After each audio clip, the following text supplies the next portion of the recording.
പ്രീതാസ് വ്ലോഗിലേക്ക് സ്വാഗതം. എല്ലാവരും സുഖമായിരിക്കുന്നുവെന്ന് കരുതുന്നു. ഇന്ന് പ്രത്യേകിച്ച് വിശേഷങ്ങളൊന്നുമില്ല. രാവിലെ അമ്പലത്തിലൊക്കെ പോയി. വ്യാഴാഴ്ച മഹാവിഷ്ണുവിൻ്റെ അമ്പലത്തിൽ പോകുന്ന ഒരു പതിവുണ്ട്. കൃഷ്ണനും മഹാവിഷ്ണുവിനും ഒക്കെ പ്രധാനപ്പെട്ട ദിവസമാണല്ലോ വ്യാഴാഴ്ച. അങ്ങനെ മിക്കവാറും എല്ലാ വ്യാഴാഴ്ചകളിലും പോകും. ഇവിടെ അടുത്തല്ല, എൻ്റെ വീടിനടുത്താണ്. ഇത് എൻ്റെ ഹസ്ബൻഡിൻ്റെ വീടാണ്.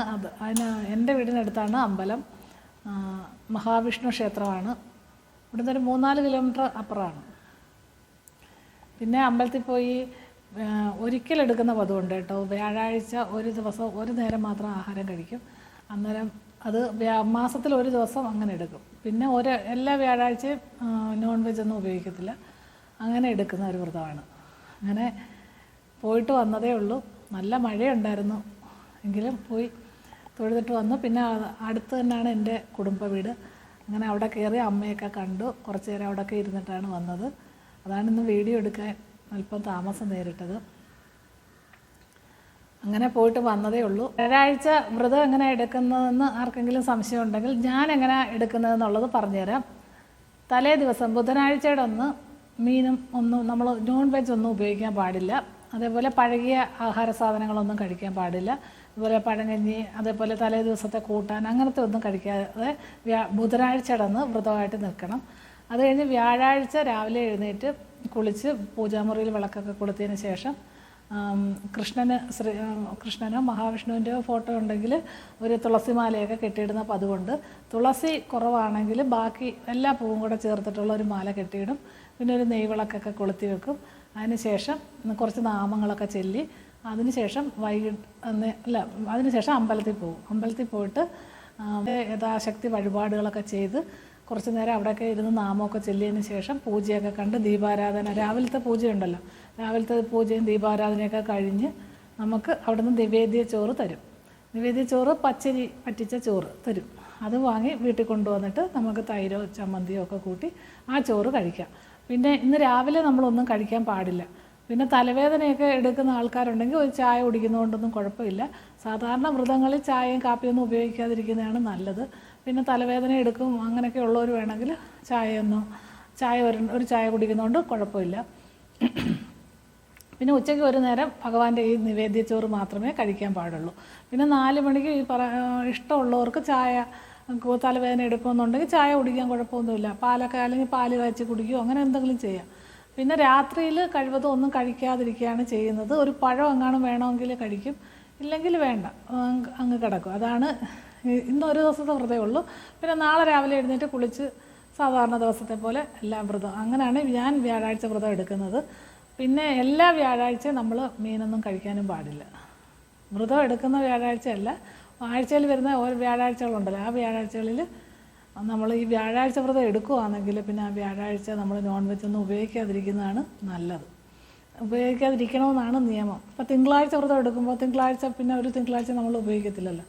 അങ്ങനെയാണ്. ഏത് ദിവസത്തിന് ആ ദിവസത്തിൻ്റെ പ്രാധാന്യമാണുള്ളത് കൊണ്ടാണ് അങ്ങനെ. ഇപ്പോൾ ആഴ്ച ഒരു ദിവസം ഒരു മീനൊന്നും കൂട്ടിയില്ലെന്ന് വെച്ചിട്ട് ഒന്നും സംഭവിക്കാൻ പോകുന്നില്ലല്ലോ, ബാക്കിയെല്ലാം കഴിക്കാമല്ലോ. അങ്ങനെ വിചാരിക്കണം, എന്നാലേ പറ്റുള്ളൂ. നമുക്ക് ഈ വ്രതം എടുക്കുന്നതിലൂടെ ഒരു മനസ്സിനൊരു സമാധാനവും സന്തോഷമൊക്കെ കിട്ടും. അമ്പലത്തിൽ പോയിരിക്കുമ്പോൾ ഒരു പോസിറ്റീവ് എനർജി കിട്ടുകയൊക്കെ ചെയ്യും. അതിനു വേണ്ടിയിട്ടാണ് എല്ലാവരും വ്രതമൊക്കെ ഞാൻ എടുക്കുന്നത്. പിന്നെ അല്ലാതെ കാര്യങ്ങൾ നേടാൻ, ഇന്ന കാര്യം എനിക്ക് സാധിച്ചു തരണം എന്നൊക്കെ പറഞ്ഞ് വ്രതം എടുക്കുന്നവരുണ്ട്. ഞാൻ അങ്ങനെയൊന്നും എടുക്കുന്നതല്ല കേട്ടോ. എനിക്കിതൊക്കെ ഇഷ്ടമായതുകൊണ്ട് ഞാനങ്ങ് എടുക്കുന്നതാണ്. എൻ്റെ വീട്ടിലൊന്നും ആരും ഒരു വ്രതം പോലും എടുക്കുന്നത് ഞാൻ കണ്ടിട്ടില്ല. എൻ്റെ അമ്മയൊന്നും ഒരു വ്രതവും എടുക്കത്തില്ലായിരുന്നു. പിന്നെ ശബരിമലയിൽ പോവുമോ പളനിക്ക് പോവുമോ അങ്ങനെയൊക്കെ പോകുമ്പോൾ ഒരു വ്രതം എടുക്കുന്നതല്ലാതെ ആഴ്ചതോറുള്ള വ്രതമൊന്നും എടുക്കുന്നത് കണ്ടിട്ടില്ല. പിന്നെ ഇവിടെ ഹസ്ബൻഡിൻ്റെ വീട്ടിൽ വന്നു കഴിഞ്ഞപ്പോഴാണ് എൻ്റെ അമ്മായിയമ്മ നല്ലോണം നല്ല ഭക്തയായിരുന്നു. പുള്ളിക്കാരി നല്ല വ്രതമൊക്കെ എടുക്കും. അങ്ങനെയാണ് ഞാനിതൊക്കെ പഠിച്ചെടുത്തത്. പക്ഷേ എനിക്കതൊക്കെ താല്പര്യം ഉള്ളതുകൊണ്ട് ഞാനങ്ങ് എടുക്കുന്നതാണ് കേട്ടോ. ഇഷ്ടമില്ലാത്തവർ ഇതൊന്നും എടുക്കണ്ട. ചിലപ്പം വയറ് വിശന്നിരിക്കാനൊക്കെ ഇത്തിരി താല്പര്യം വിശക്കുന്നവരൊക്കെ ഉണ്ടല്ലോ, അവരൊന്നും എടുക്കണ്ട. വ്രതമൊന്നും അങ്ങനെ വയറ് വിശന്നിരുന്ന് എടുക്കേണ്ട കാര്യമില്ല. പക്ഷേ എനിക്ക് അങ്ങനെ വിശക്കത്തൊന്നുമില്ല വ്രതം എടുക്കുമ്പോൾ. അല്ലെങ്കിൽ വിശക്കും. വ്രതം എടുക്കുമ്പോൾ എനിക്ക് വിശക്കാറില്ല. അതൊരു ശീലമായി. കുറേ വർഷങ്ങൾ കൊണ്ട് ഓരോരോ വ്രതങ്ങളൊക്കെ എടുക്കുന്നത് കൊണ്ടാണ് കേട്ടോ. അങ്ങനെ ശീലമായതാണ്. അതുകൊണ്ട് എനിക്കങ്ങനെ വ്രതം എടുത്തില്ലെങ്കിലാണ് എനിക്കൊരു വിഷമം. വ്രതം എടുക്കുന്നത് എനിക്ക് ഭയങ്കര ഇഷ്ടമാണ്. അങ്ങനെ എടുക്കുന്നതാണ്. അങ്ങനെയാണ് വ്യാഴാഴ്ച വ്രതം എടുക്കുന്നത്. പിന്നെ അമ്പലത്തിൽ നിന്ന് നമുക്ക് ആ ചോറ് കൊണ്ടുവന്ന് ഉച്ചയ്ക്ക് കഴിക്കാം. ഇപ്പം ഞാനത് ഉച്ചയ്ക്ക് കഴിക്കുന്നതാണ് ഇപ്പോൾ കാണിക്കാൻ പോകുന്നത്.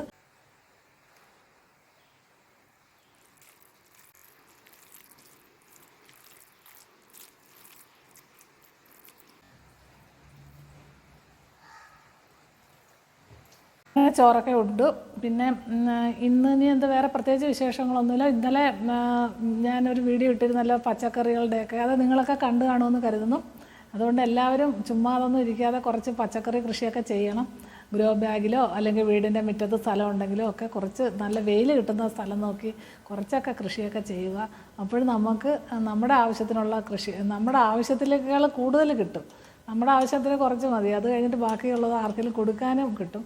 അതുകൊണ്ട് അതൊക്കെ നമ്മളിപ്പോൾ ഒരു ചെടിയായാലും നട്ട് കിളിച്ച് അത് പൂക്കുന്നതും അത് കായ്ക്കുന്നതും ഒക്കെ കാണാൻ ഭയങ്കര സന്തോഷമാണല്ലോ. അതുപോലെ നമ്മൾ ഒരു പച്ചക്കറി ആയാലും ഒരു മുളകായാലും ഒരു മുളകിൻ്റെ തൈ ആയാലും മതി, അത് നട്ട് അതിന് വളമൊക്കെ ഇട്ട് കിളിച്ച് അത് അതിനകത്തുനിന്ന് മുളകൊക്കെ പിച്ച് കറി വെക്കുമ്പോഴാണ് അതിൻ്റെ ഒരു സംതൃപ്തി നമുക്ക് കിട്ടത്തുള്ളൂ.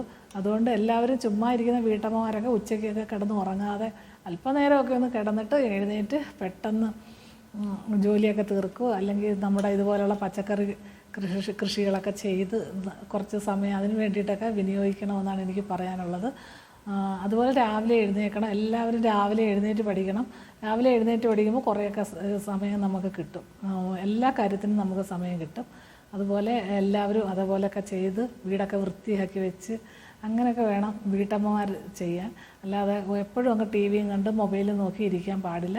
പണ്ടൊക്കെ എല്ലാവരും അയൽവക്കത്തൊക്കെ പോയിരുന്ന് വർത്തമാനം പറയുമായിരുന്നു. ഇപ്പോൾ ആരും അങ്ങനെ അയൽവക്കത്തൊന്നും പോയിരുന്ന് വർത്തമാനം പറയുന്ന വീട്ടമ്മമാരൊന്നും ഇല്ല, ആർക്കും സമയവും ഇല്ല. പിന്നെ എല്ലാ വീട്ടമ്മമാരും ഇപ്പോൾ എന്തെങ്കിലും തൊഴിലിന് ഇറങ്ങി പോകുന്നുണ്ടല്ലോ, ആരും ചുമ്മാതിരിക്കുന്നില്ല. ഒന്നുമില്ലെങ്കിൽ തൊഴിലുറപ്പിനോ അല്ലെങ്കിൽ ഏതെങ്കിലും കടകളിൽ നിൽക്കാനോ അല്ലെങ്കിൽ ഹോസ്പിറ്റലിലോ ഒക്കെ ജോലിക്ക് പോകുന്ന വീട്ടമ്മമാരാണ് എല്ലാം. അപ്പോൾ എല്ലാവർക്കും സമയം കിട്ടത്തില്ല. കിട്ടുന്ന വീട്ടമ്മമാർ ഇതൊക്കെ ചെയ്യണം. ഇനിയിപ്പോൾ സ്കൂളൊക്കെ തുറന്ന് കുട്ടികളൊക്കെ സ്കൂളിൽ പോയി കഴിഞ്ഞാൽ പിന്നെ ഒരുപാട് സമയം വെറുതെ കിട്ടും. പിന്നെ കുട്ടികളെ കൊണ്ടാക്കാൻ പോകണം, വിളിച്ചുകൊണ്ട് വരണം, അതൊക്കെ ഒരു ഭയങ്കര ജോലിയാണ് വീട്ടമ്മമാർക്ക്, അതും സത്യമാണ്. എന്നാലും നമുക്ക് വേണ്ടിയിട്ട് കുറച്ച് സമയമൊക്കെ നമ്മൾ മാറ്റി വയ്ക്കുക, ശ്രമിക്കുക. അതുപോലെ ഇതുപോലെ കൃഷികളൊക്കെ ചെയ്യുക.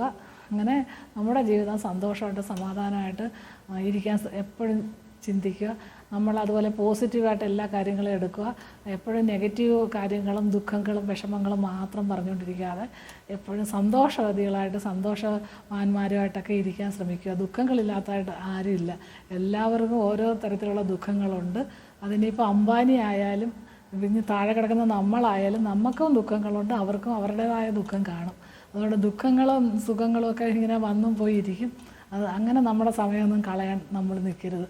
നമുക്കുള്ള ഇപ്പം കിട്ടുന്ന കുറച്ച് സമയമേ ആ സമയം നമ്മൾ സന്തോഷത്തോടെ ഉപയോഗപ്രദമായ രീതിയിൽ കൈകാര്യം ചെയ്യാൻ ശ്രമിക്കുക എന്ന് മാത്രമേ എനിക്ക് പറയാനുള്ളൂ. അത്രയൊക്കെ ഉള്ളൂ ഇന്നും പറയാൻ. മറ്റൊരു വീഡിയോയുമായി നാളെ